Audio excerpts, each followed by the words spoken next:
Hello everyone, what is up and welcome back to the channel Rumors. That was fast. It's been 1 week since I started using the M4 Macbook Pro, and this video is going to be my 1 week review of the 14-inch M4 Macbook Pro. In between I did a bunch of testing. Those videos will be out gradually. I've really used this MacBook for a lot of things, basically for video editing, watching YouTube videos, playing music and all of that. Let's take a look at what are things that are good and what are the things that can be improved and what are the things that are outright bad about this MacBook. Without further ado, let's get started right into the review. Like we always do in all our reviews, the first thing is the build quality and the hardware of this MacBook. The first thing that you can notice from this MacBook is the amount of fingerprints and how dirty it looks. The Apple logo is like completely smudged and there's a lot of fingerprint and the entire MacBook looks dirty. And I want to say that I just wiped the MacBook down before getting ready to shoot this video. So that's how much of a fingerprint magnet this is. If we open the MacBook up, I think you can take a look at the keyboard. I don't know whether it's visible on camera. Even the small dirt looks very dark, and especially when I press on a key for too long, it leaves an impression, especially when I type the space bar or when I'm editing, and when I'm gonna cut, I press the command B and stuff like that. There's a lot of smudges, and the fingerprint scanner doesn't need to be said. It gets smudged very easily.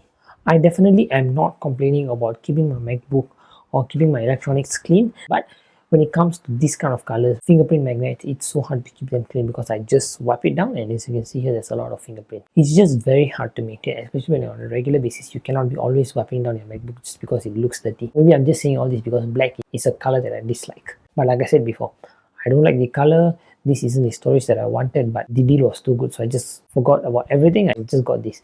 But that doesn't mean the MacBook is slow or anything like that. And that brings us next to the performance on this MacBook. How has this MacBook performed in this past week? Like I said, I've edited and I've exported multiple videos on this MacBook. All the videos will be out gradually, but also once where I exported 2 videos twice at the same time, and the MacBook performed well. Despite exporting 2 videos at once and despite back-to-back editings, I have never felt that the M4 MacBook Pro was slow or anything like that. It didn't get hot. I couldn't feel the heat. It was just at its base temperature when I touched the bottom of the MacBook. But when I exported 2 videos at once, I really could see the MacBook. A lot of the apps were lagging when I wanted to open it because the 16GB of RAM definitely wouldn't be enough to export 2 videos at once. And the 14-inch screen was just great for editing. I have heard everyone say that editing on a bigger screen is good, and I've seen many people connect their MacBooks to an external monitor and edit. And I never felt what's so great, it's just the same thing. But when I edit on a bigger screen, on a slightly bigger screen, of course, before this was a 13-inch and now I'm going to 14-inch, just a 1-inch difference. I don't know how many of you will believe me, but it actually still taking me quite some time to actually accept the 14-inch form factor. When I first look at the 14-inch screen, it looks so huge to me. Since it's just been a week, I'm still slowly adapting to the big screen, but editing on the 14-inch screen feels like a much better experience overall. So as you can see here, the colors are just vibrant, they are great. I can't replicate much on camera, but watching content, watching movies are really great.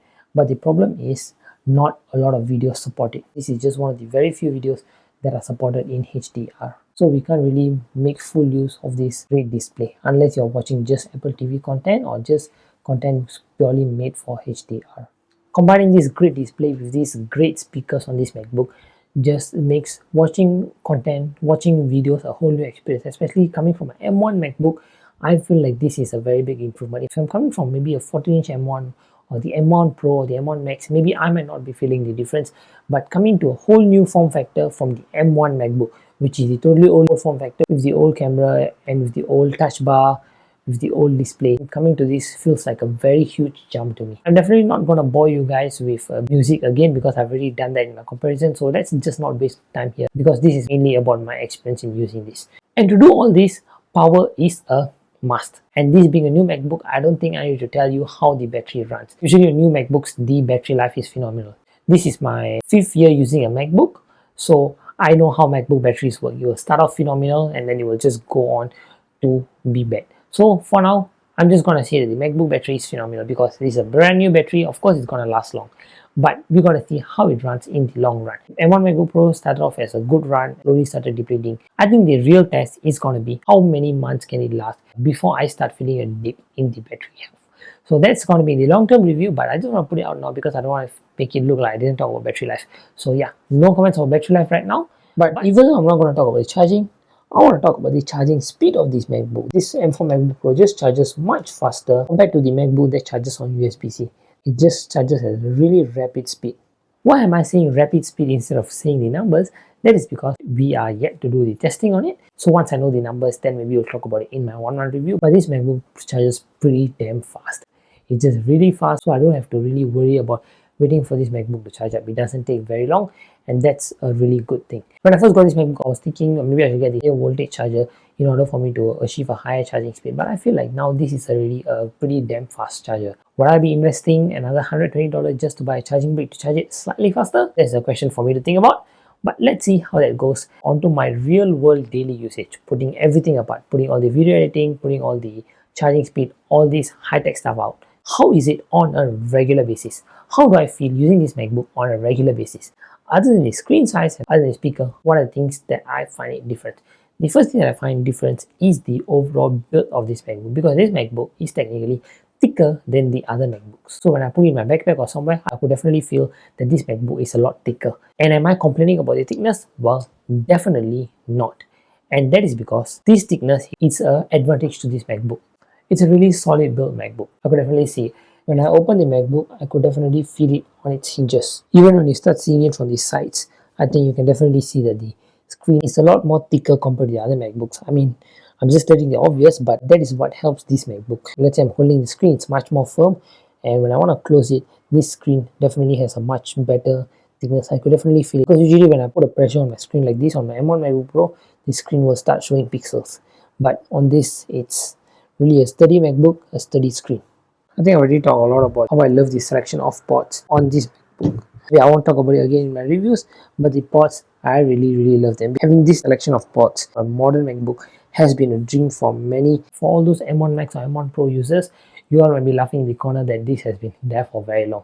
Well, yes, it has been, but this entire review is from a 13-inch M1 MacBook Pro user upgrading after 4 years. Definitely going to be talking about the ports. So the ports are really a good selection for me, and it really does help me a lot, because whenever I want to transfer files over, I do not have to worry about it. The one funny thing is that I keep forgetting that there's another USB-C port on the right side. I keep putting it in the left side because I'm too used to it. This past 1 week, there was only once where I had to plug in and when I had to use the other port. I tried charging it just for the review or just for testings, but other than that, I've never charged my MacBook in using the USB-C, because it's definitely going to be much slower.